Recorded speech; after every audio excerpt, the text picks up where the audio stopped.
Single gamic scene that our group is doing from Far Cry 5 is the very opening scene of the game.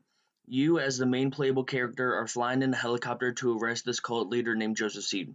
You are a part of the police force sent into this remote location in Montana to take the Seed family down because they are basically crazy and trying to take over based on some religion.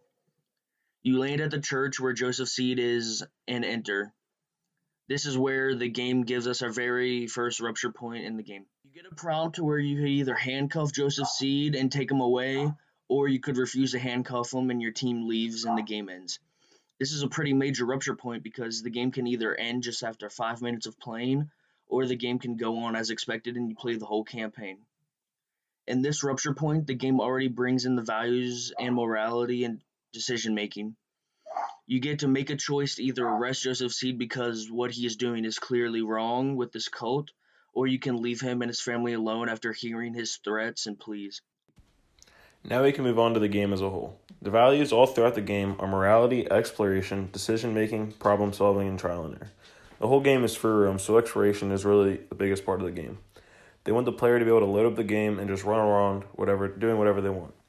The main storyline is obviously the main focus, but doing side missions or even just fishing or hunting for fun are huge parts for Far Cry 5. Decision-making doesn't have too much of a factor in the game outside of the opening gamic scene. There are 3 main paths the player can take in the story, so the player has a choice over which story they want to do first, or if they want to even jump around the 3 paths and do them all at the same time. This idea that the creators of Far Cry 5 want to give power to the players and to make more choices can be made based on the player's morality. The central claim of Far Cry 5 is to try and kill the Seed family, which is a family who has organized a cult because they are one with God. Our argument is that the game uses the values of morality, exploration, decision-making, problem-solving, and trial and error to create a deep and diverse playing experience for everybody. Not every single player is going to follow the same path or make the same decisions, and that's the beauty of Far Cry. You can watch videos on YouTube, and then you can play on your own and do things in different ways to experience the game in a whole different way. Every player gets to make their own choices based on their own morals and values. Every player gets to explore the map on their own terms and discover things in their own way. Every player gets to learn from their own mistakes and beat the game through trial and error. The visuals and sounds chosen for this game provide an even deeper and more immersive experience for the player because with the right equipment, you can feel like you are actually in the game as the player. Going back to the gaming scene we talked about earlier when you first start the game, this is a perfect example of how the game feels insanely real to the player. The designers of the game did an amazing job at creating a very creepy and ominous vibe when you first land in Montana, at the Siege Church. It is nighttime and everything just looks creepy. There are fires and fences everywhere.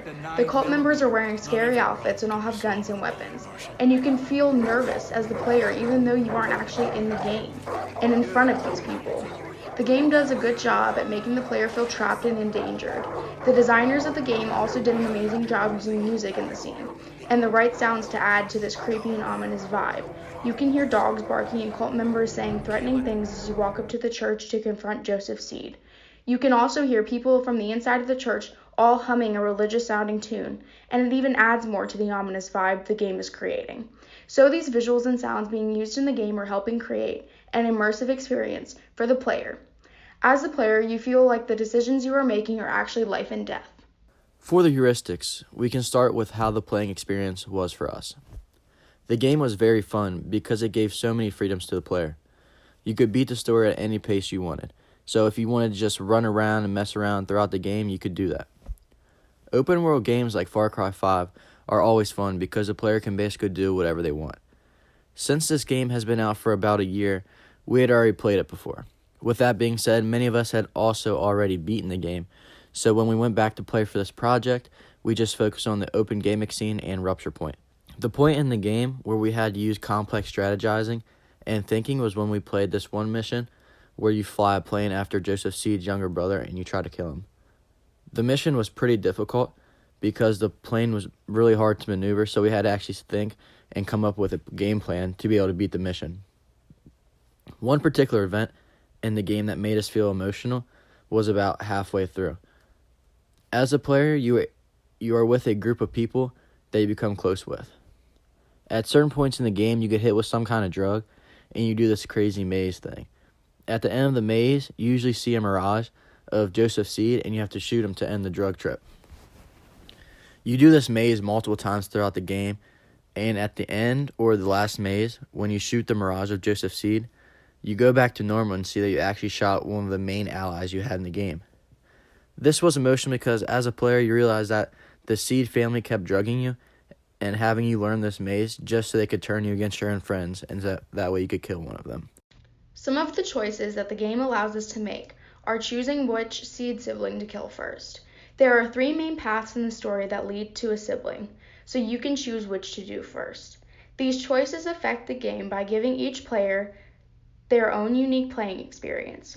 The main story is the same, but the way you choose to explore and go about beating the game can be different from player to player. Another choice the game gives you is the rupture point, which we talked about at the beginning of this video. Some of the goals that the game provides you to achieve are side missions, challenges to earn money or cosmetics, and liberating outposts. Liberating outposts is a way for you to get rid of a cult base and reveal more of the map for you to see and explore.